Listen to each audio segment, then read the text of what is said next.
تالا چاہے نمبر سے کھلے، چابی سے کھلے، لوہے سے کھلے یا لاکھ جوتے سے کھلے، مگر تالا وہی ہے جس کا کھلنا ایک نہ ایک دن مقدر ہے۔ دنیا میں کوئی ایسا تالا نہیں بنا جو لگ جائے اور کھل نہ پائے۔ وقت وقت کا انتظار ہے، آج تیری باری، آنے والی صدی ہماری باری۔ جاء الحق وزهق الباطل ان الباطل كان زهوقا۔ عورتوں کی جھنکار میں چلنے والوں اور ریال اور ملیشیا کے رنگت پر اپنے دماغ کے جلال کو آسمان پر رکھنے والوں، اپنی دولت کی دیواروں کو اونچی کر کر اپنے بھائیوں کو چھوٹا سمجھنے والوں اور اپنے گھر کی شادیوں میں مسلمان کم اور ابو جہل بننے والوں، آؤ تمہارا وقت آ گیا ہے۔ یا تو تم نبی کی باتیں مان کر سدھر جاؤ، ورنہ ڈٹرجنٹ نہیں، دھوبی کا ڈنڈا خدا چلائے۔ تو صابن کا دور گیا، ڈنڈے کے دور چلیں گے۔ بعض ضدی داغ کو دھوبی ڈنڈوں سے مار مار کر چھڑایا کرتا ہے۔ جاء الحق وزهق الباطل ان الباطل كان زهوقا۔ حق آیا، باطل گیا۔ یہ باطل کون ہے؟ حق کون ہے؟ حق روشنی ہے، باطل اندھیرا ہے۔ اللہ تبارک و تعالیٰ نے کنفرم کر دیا، حق آئے گا، باطل ٹک نہیں سکتا۔ یہ ایمان ہے ہمارا، ایمان ہے یا نہیں؟ حق آئے گا تو باطل جائے گا۔ آپ نے 12 سنا ہے، لائٹ آ گئی تو کیا ہوا؟ اندھیرا چلا گیا۔ سنا ہے نہیں سنا ہے؟ بتی جلی، اندھیرا ختم۔ لائٹ کے آنے سے اندھیرا جاتا ہے۔ کبھی آپ نے سنا کہ اندھیرے کے آنے سے بتی چلی جاتی ہے؟ یہ فلسفہ کبھی سنا؟ یہ روشنی کیوں چلی گئی؟ کا اندھیرا آ گیا؟ کا نہیں، کہیں اندھیرا کیوں چلا گیا؟ کا روشنی آ گئی؟ سائنس کی زبان میں ڈارکنیس کسی چیز کا نام نہیں ہے، اندھیرے کا کوئی وجود نہیں۔ اندھیرا کسی شے کا نام نہیں ہے، اندھیرا کسی طاقت کا نام نہیں ہے، اندھیرا کسی بلندی کا نام نہیں ہے، اندھیرا کسی قوت کا نام نہیں ہے، اندھیرا کسی صاحب اقتدار کا نام نہیں ہے، اندھیرا کسی فلسفے کا نام نہیں ہے، اندھیرا سائنس اور ٹیکنالوجی علم کا نام نہیں ہے۔ یہ اندھیرا نام کس کا ہے؟ روشنی کی غیر موجودگی کا نام ہے اندھیرا۔ روشنی کی غیر موجودگی کا نام کیا ہے بھائی؟ اندھیرا۔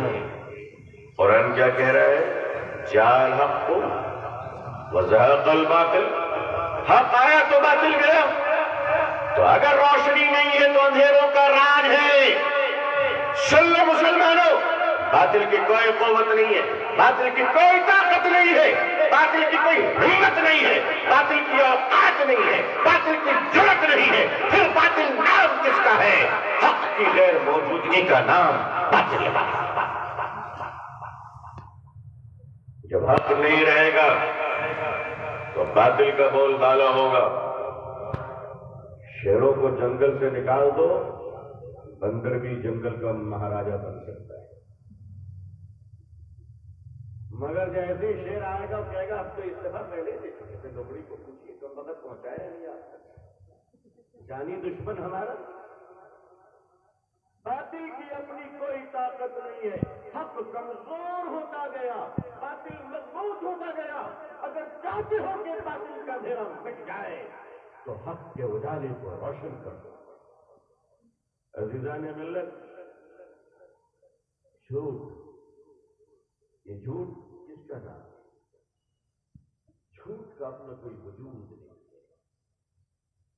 جھوٹ کی کوئی حیثیت نہیں ہے، پھر جھوٹ کہتے کس کو ہے؟ سچ کی غیر موجودگی کا نام جھوٹ ہے۔ جب ماحول میں، معاشرے میں لوگ سچ بولنا بند کر دیں گے تو جھوٹ کا راج ہوگا۔ جب اہل حق کو رکھنا بند کر دیں گے تو باطل کا راج ہوگا، اور جب روشنی بجھنے لگے گی تو اندھیرے کا راج ہوگا۔ عزیزان ملت، آپ نے چنبک دیکھے؟ میگنیٹ کہا جاتا ہے. کیا کہتے ہیں یہاں لوگ؟ چمبک. چمبک کو ہم چمبک اس لیے نہیں کہتے ہیں کہ وہ لوگوں کو چمبا لیتا رہتا ہے. ہم چمبک کو اس لیے چمبک کہتے ہیں کہ اس کے رینج میں اگر کوئی لوہا ہو تو وہ اسے کھینچ کر معانقہ کر دیتا ہے. آپ بیٹا گلے لگا. چمبک کا کام کیا ہے؟ لوہے کو کھینچنا. لوہے کا کام کھینچنا نہیں ہے. میگنیٹ کا کام اس میں کشش ہوتی ہے اور وہ لوہے کو اپنی طرف کھینچ لیتا ہے. اب ذرا توجہ فرمائیے. 1 کلو گرام کا میگنیٹ 1 کلو اور اس کی رینج میں لوہے کے 10-10 گرام کے ٹکڑے رکھے ہوئے ہیں. کیا ہوگا؟ ارے بھائی وہ سارے لوہے کے ٹکڑے آگے چپک جائیں گے. آپ نے تو بہت سی چیزیں آ رہی ہیں. مجھے تو آپ لوگوں سے یہ پوچھنا چاہیے کہ جاپان والے کیلا کھا کے چھلکا کیا کرتے ہیں؟ تو بڑی مشکل سے آپ کہیں گے ٹیک دیتے ہیں. آپ کہیں گے نہیں جاپان ہے کوئی ٹیک کرتا ہوگا بیچارہ. ارے کچھ نہیں کچرے کے ڈبے میں ڈال دیتے. چھلکا کوئی جیب میں لے کے گھومنے کی چیز ہے کہ مکہ سے آیا ہوں. 1 کلو چمبک کے رینج میں اگر چھوٹے چھوٹے لوہے کے ٹکڑے ہو تو بتاؤ لوہا سب ٹوٹ کر آ کر چمبک سے چپک جائے گا کہ نہیں چپک جائے گا؟ تو کھینچنے کی طاقت کس میں ہے؟ میگنیٹ میں. لوہے میں تو نہیں ہے لیکن لوہا آ گیا. اگر یہ کام الٹا ہو جائے چمبک 10-10 گرام کے ہو اور لوہا 1 کلو کا ہو تب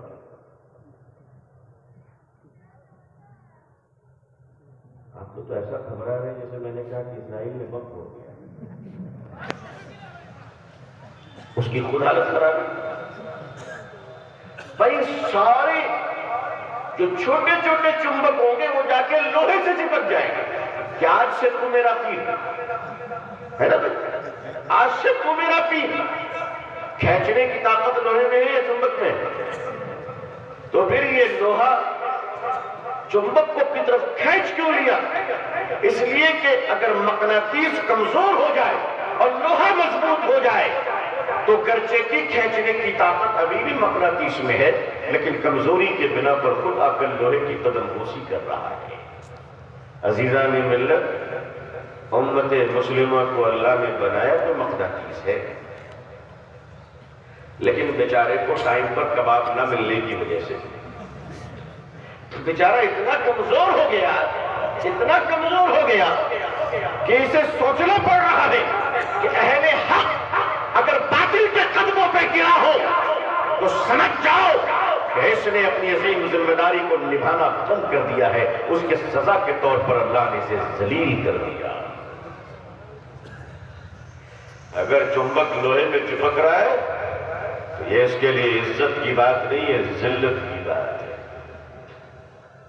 اگر اہل حق اہل ایمان اگر اپنی شناخت، اپنی آئیڈینٹی اور اپنی قوت اور اپنے روم اور دبدبے کو اور ایمانی حرارت کو اگر قائم نہ کر سکے تو پھر مسئلہ کلیہ واضح ہے کہ داعی یا تو دعوت دینے والا ہوگا اور اگر اس میں دعوت دے کر لوگوں کو اپنی طرف متاثر کرنے کی صلاحیت نہیں ہوگی تو وہ مدعو بن جائے گا، وہ لوگوں کی طرف چلا جائے گا.